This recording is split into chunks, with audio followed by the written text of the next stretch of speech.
The yellow eyes seemed to hover in the darkness, twin pools of cunning and malice. Those eyes focused on Gwydion as he entered the cave. The slitted pupils dwarfed the trembling soul. I was sorry to see you die, Gwydion, the night serpent hissed. Your nightmares were delicious. But I never had nightmares, the soul sword replied meekly. The bloody fangs flashed again. A smile, perhaps? If you'd remembered them, dear Gwydion, I couldn't have made them mine.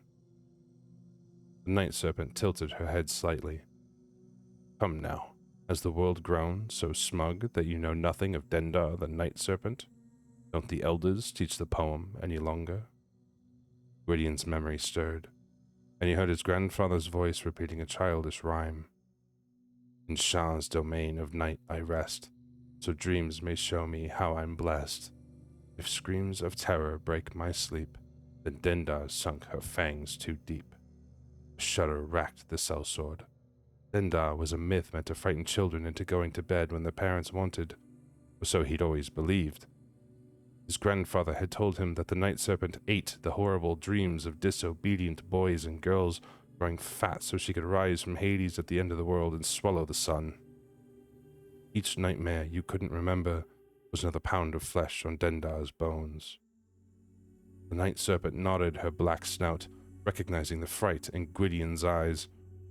Ah, I see you do know me. I'm relieved. There are few beings in the Forgotten Realms more ancient and powerful than Dendar the Night Serpent. Some consider her to be a primordial, a godlike being manifested from the building blocks of reality itself. Some name her as one of the three elder eternal evils, though oldest and mightiest by far. And yet others name her as one of the seven lost gods. But such analytic pedantry is a fumbling attempt by mortal kind to wield an aegis of mere words to confine the Mother of Fear herself to a solitary, perfunctory heading in a musty academic tome. But it will avail them to naught in the end. She turned one yellow eye on the shade and said, Oh yes, dear Gwydion, dream of freedom. But remember, where there are dreams, there are always nightmares. The stories say that Dendar awoke at the very dawn of the world, when the very first mortal to sleep beneath the Hidden One's great crystal firmament dreamt for the first time. The first dream was, they say, a pleasant one, and so took shape an antithesis, its reflection in the black mirror of the primordial void, the deepest and most primeval fears of the first mortal made manifest. Serpentine eyes peering from the darkness, inescapable coils, dripping fangs, a predator that is inevitability itself. In this long-forgotten age before ages, the worlds beneath the firmament drifted upon the sea of endless night, embraced by a goddess who had arisen from the sloshing detritus of creation itself, but was yet to realize her own dual nature. The matter she created awoke unto itself as Shantea, a goddess who, on behalf of the life growing upon her surface, asked the first for warmth, and thus did they come to realize they were not one goddess after all, but two. From the shadows of chaos, two sisters are born, one bright Selûne, the other dark Shar. A harmonious balance soon to be torn, when Selûne gifts life with flame from afar. The conflict between the twin goddesses over whether to give more light and warmth to their creation gave rise to many other gods, such as Mistral, who was created when Selûne tore a piece of her essence and hurled it at her sister. And during this great battle, it was Selûne who reached out into the void and tore open a rift into the elemental plane of fire, creating the first sun. But these gods were not alone, for there were yet older entities out there in the void, powerful beings manifested from elemental energies and entropy itself. Entities so ancient, the true name and nature of their kind has been lost in the fog of ages, their existence obscured even to the sages of ancient Netheril, entities that modern sages term primordials.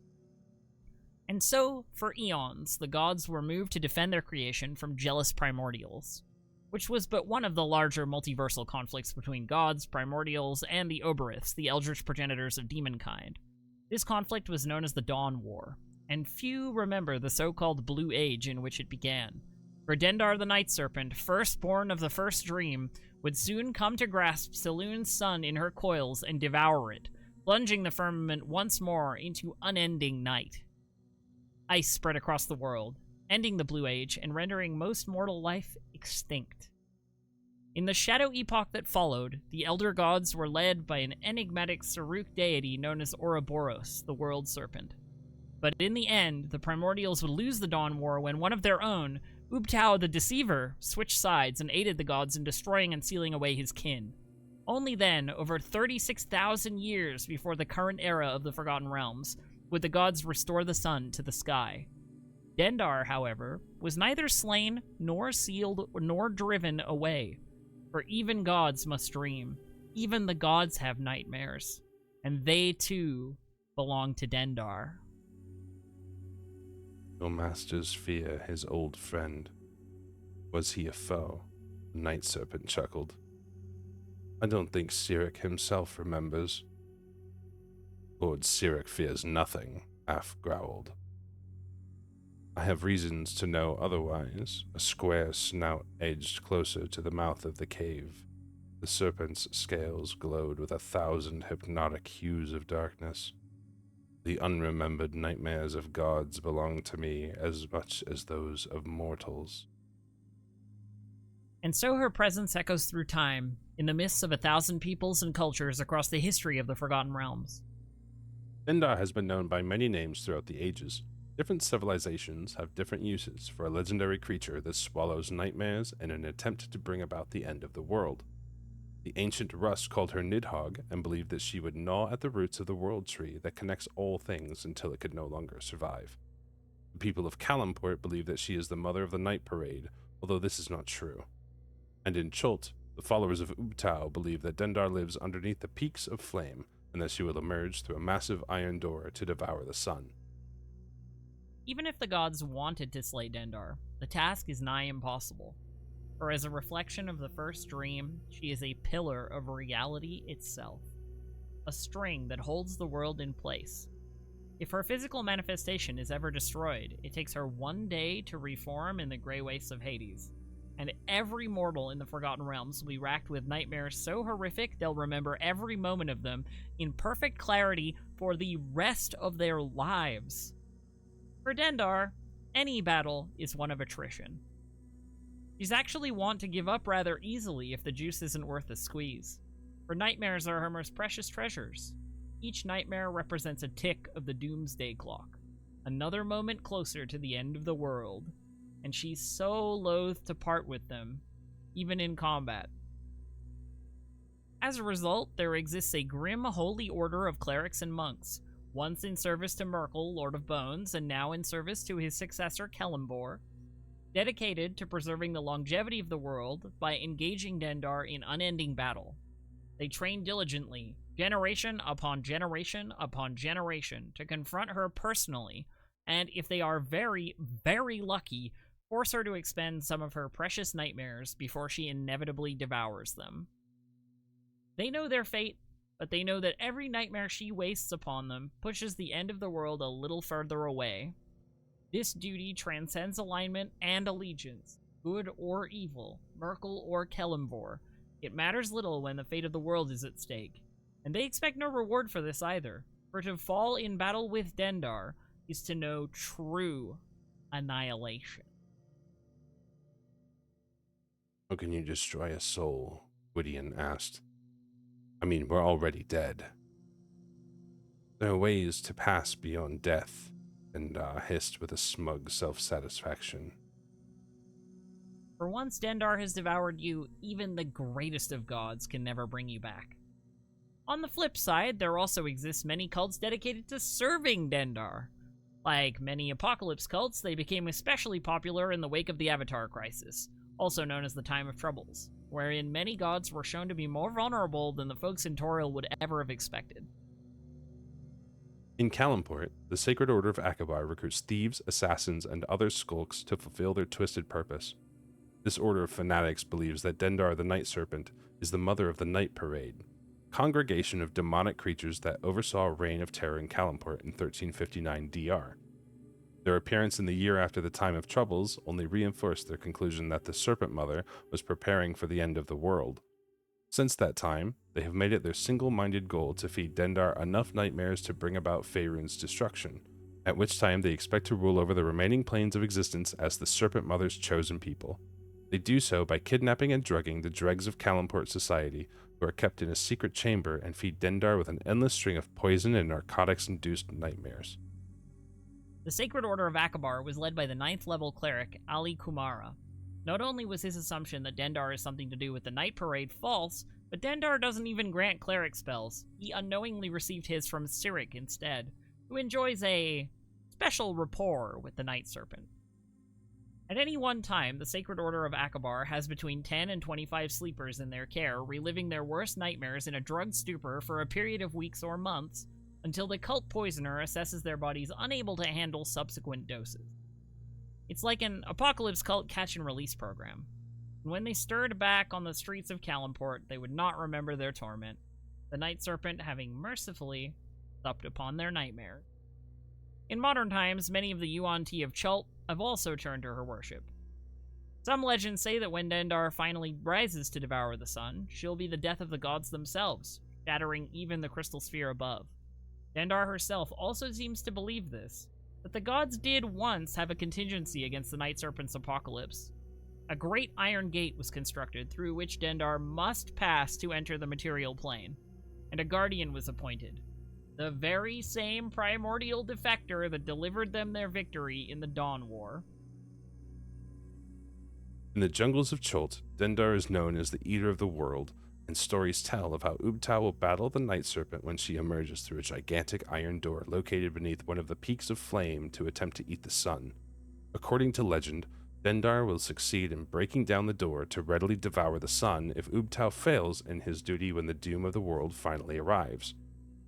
There even exists a solemn cult to Ubtao, dedicated to empowering him for his sacred task through diligent and often bloody ritual.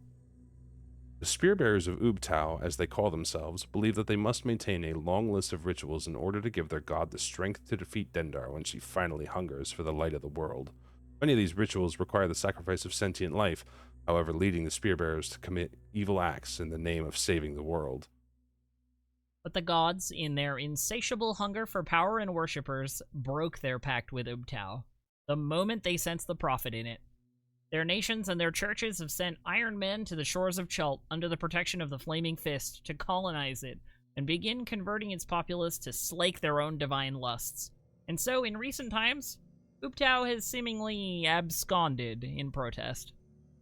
Legend holds that Ubtao agreed to guard the iron doors with a confusing maze as part of the ancient agreement with the gods of Faerun.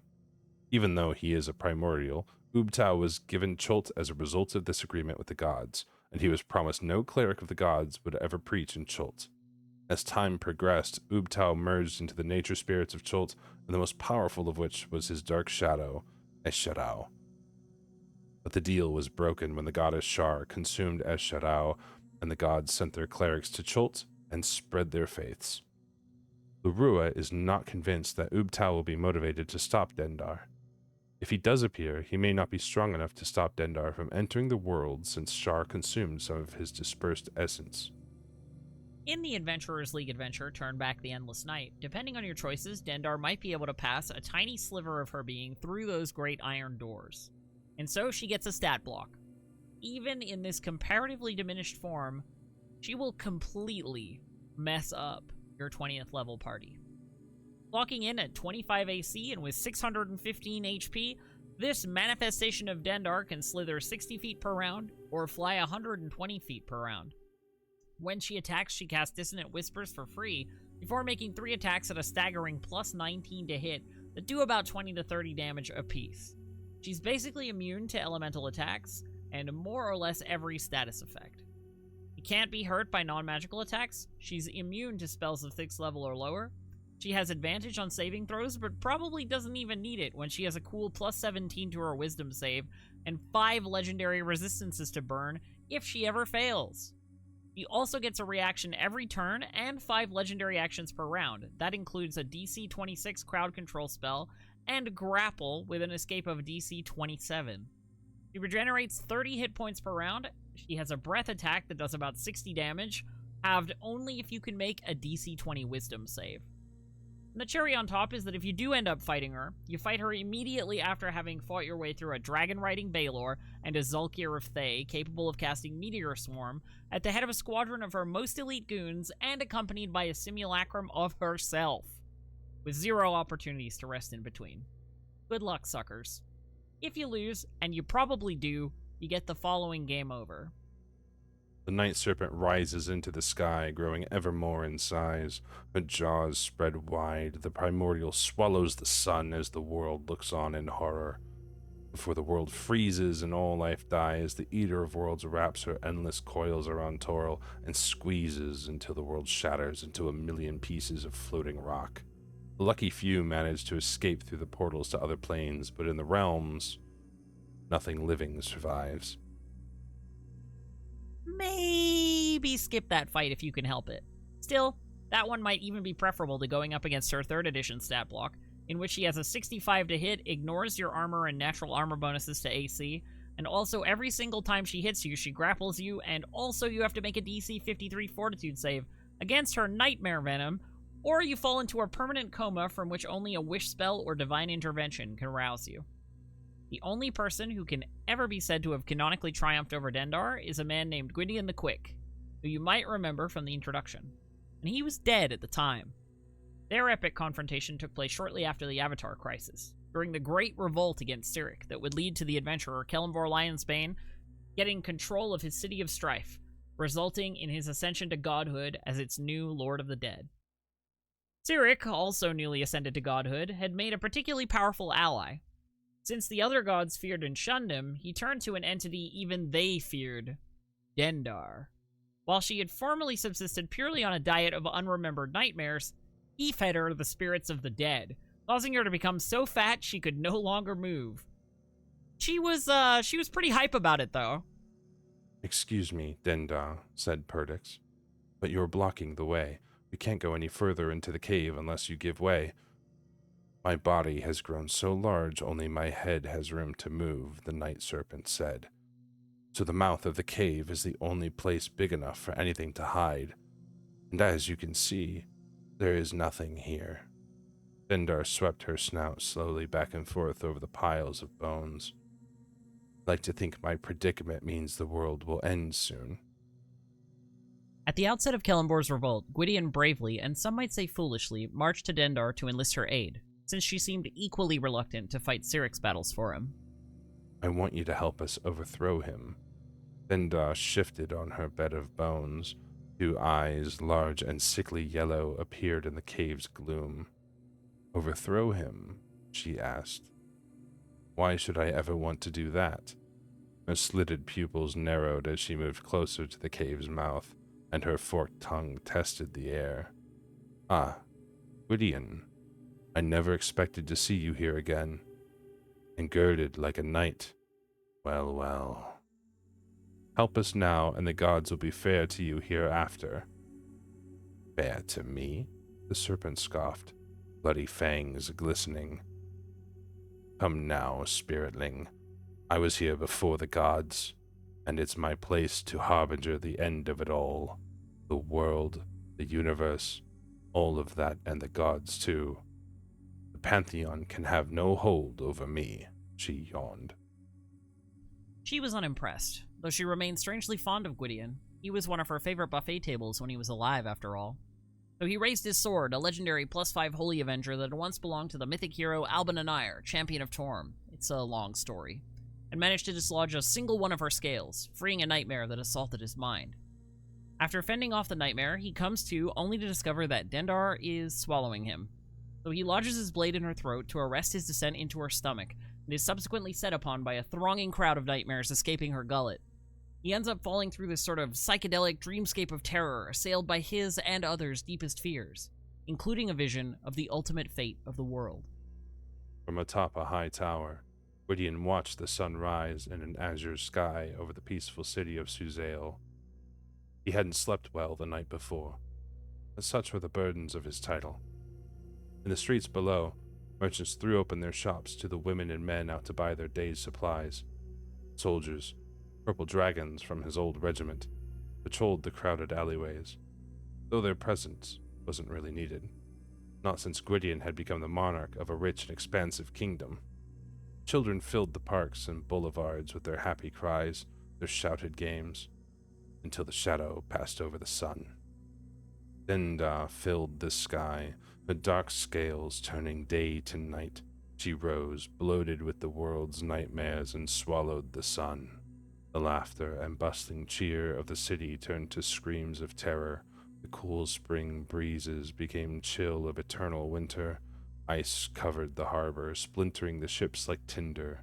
It spread over the land. Gwydion tried to shout a warning, but it was no use. The men, the women, and the children were overcome. Dark shapes trapped in a blanket of silver-white ice.